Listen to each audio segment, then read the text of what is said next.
નમસ્કાર, ન્યૂઝ ટોપ 9 સાથે હું છું માનસી સોની। સૌથી પહેલા વાત કરીશું ગુજરાતના રાજકારણના ટોપ 9 ન્યૂઝ વિશે। ગાંધીનગર બેઠક પરથી ગૃહપ્રધાન અમિત શાહે 12:39 વાગ્યાના વિજય મુહૂર્તમાં કલેક્ટર કચેરીમાં ઉમેદવારી પત્ર ભર્યું। અમિત શાહની સાથે સીએમ ભૂપેન્દ્ર પટેલ પણ હાજર રહ્યા। નામાંકન બાદ અમિત શાહે કહ્યું, આ વખતની ચૂંટણી નરેન્દ્ર મોદી ત્રીજી વાર પીએમ બનાવવા માટે છે। ગરમી શરૂ થાય તે પહેલા મતદાન કરે મતદાતાઓ। સવારે 10:30 વાગ્યા પહેલા જ મતદાન કરી લેજો। હું તમને સૌને કમળનું બટન દબાવવા અપીલ કરું છું, તેવું અમિત શાહે કહ્યું।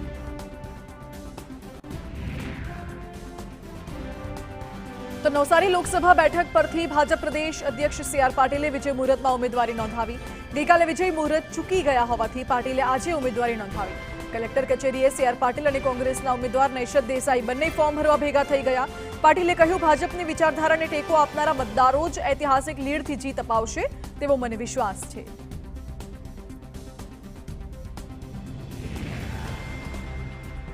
આ તરફ જામનગર બેઠકથી ભાજપ ઉમેદવાર પૂનમ માડમે ઉમેદવારી ફોર્મ ભર્યું। તેઓએ પોતાના નિવાસસ્થાને પૂજા અર્ચના કર્યા બાદ કલેક્ટર કચેરી ખાતે ફોર્મ સબમિટ કર્યું।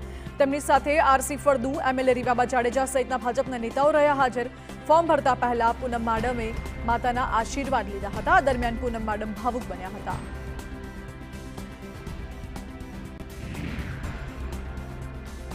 તો અમરેલી બેઠકના કોંગ્રેસના ઉમેદવાર જેની ઠુમર વિરુદ્ધ થઈ આચારસંહિતા ભંગની ફરિયાદ। ભાજપની લીગલ ટીમે ચૂંટણી પંચમાં જેની ઠુમર વિરુદ્ધ ફરિયાદ કરતા હવે ચૂંટણી પંચ એક્શન મોડમાં આવ્યું અને જેની ઠુમરને સમગ્ર મામલે ખુલાસો કરવા નોટિસ ફટકારવામાં આવી। આરોપ છે કે ચૂંટણી પ્રચારની સભામાં જેની ઠુમરે કેટલીક યુવતીઓ પાસે રાષ્ટ્રધ્વજ આપી નિયમોનો ભંગ કર્યો।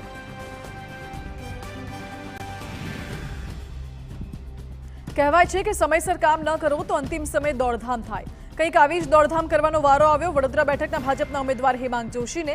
17મી એપ્રિલે જ્યારે હેમાંગ જોશીએ ચૂંટણી ફોર્મ ભર્યું ત્યારે મેન્ડેટ આપવાનું રહી ગયું હોવાની ચર્ચાઓ હતી। આખરે આજે મેન્ડેટ રજૂ કરતા હેમાંગ જોશીની ઉમેદવારી પૂર્ણ થઈ। હેમાંગ જોશીનો દાવો છે કે કેટલાક ફોર્મ સોંપવાના બાકી હોવાથી તેઓએ આજે આ કામગીરી પૂર્ણ કરી।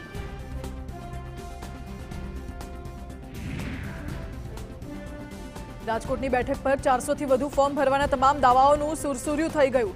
રાજકોટ બેઠક પરથી એક પણ ક્ષત્રાણીઓએ નથી ભર્યું ફોર્મ અને હવે વાત એવી છે કે કોંગ્રેસ તરફી મતદાન ક્ષત્રિયો કરશે, એટલે રાજકીય રંગ નથી આપવો અને વાત રાજકીય સમર્થન સુધી પહોંચી છે।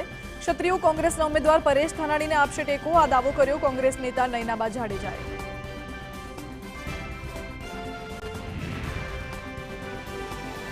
તો ક્ષત્રિય સંકલન સમિતિએ રાજ્યભરમાં વિરોધ પ્રદર્શન કરવાની જાહેરાત કરી। કહ્યું, આવતીકાલથી 7 દિવસ સુધી રાજપૂત સમાજની બહેનો પ્રતિક ઉપવાસ કરશે। દરરોજ એક જિલ્લામાં પ્રતિક ઉપવાસ કરાશે। ઉપરાંત રાજ્યના 5 ઝોનમાં 5 ધર્મરથ કાઢવામાં આવશે। કાળા વાવટા સાથે દેખાવ કરવા મુદ્દે ક્ષત્રિય આગેવાનો પીઆઈએલ કરશે। વિરોધ માટે યુવાનોની કમિટી પણ બનશે। સંકલન સમિતિએ કહ્યું, તમામ 26 બેઠકો પર ભાજપને હરાવવા કટિબદ્ધ।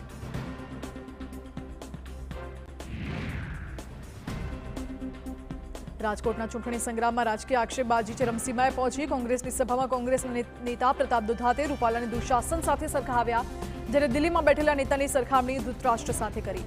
બીજી તરફ ભાજપ પ્રવક્તા રાજુ ધ્રુવે કહ્યું કે સમગ્ર મામલે ઇન્ડી ગઠબંધન કૌરવોની સેના જ છે।